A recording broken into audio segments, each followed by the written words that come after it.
से निकल रहे थे।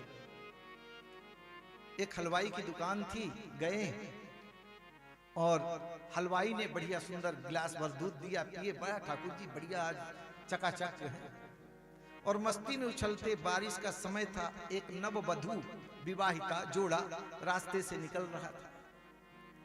वह संत तो अपनी मस्ती में था, चल रहा था, तो पैर से कुछ कीचड़ के छींटे उस नव विवाहिता के ऊपर पड़ गए। उसके प्रेमी से, उसके पति से यह सहन नहीं हुआ। क्रोध में आकर के संत के गाल में 2 चाटा जमा दिया। देखकर नहीं चलता। संत फिर भी नाराज नहीं हुआ। प्रभु, कभी भर गिलास दूध पिलाते हो, कभी चाटा खिलाते हो, क्या है आपकी महिमा।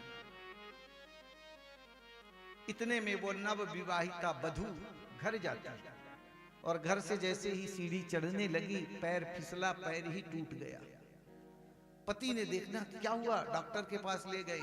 पत्नी बोली, हो ना हो, आपने उस संत को मारा था ना, इसी के कारण आप मेरा पैर, आप जाओ ढूंढ के उनसे माफी मांगो।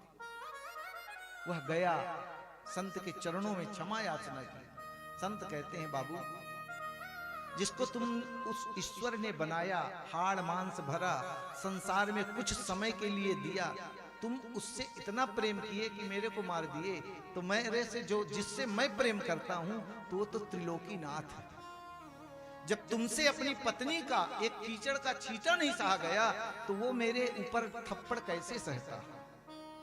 तो हे राजन, जो सच्चे विचार का होता है ना, परमात्मा कहते हैं, संत के लक्षण बताते हैं कि ये होते हैं तितिक चवा। उनको पद मिल जाए तो भी वाह वाह, कभी मालपुआ मिलता है तो भी वाह वाह, कभी सूखी रोटी मिली वो भी वाह वाह। तो संत की ये लक्षण है। संत स्वरूप को नहीं कहा गया, वस्त्र को नहीं कहा गया, विचार को नहीं कहा गया। संत के अंदर जब सरलता हो वो संत, तप हो वो संत,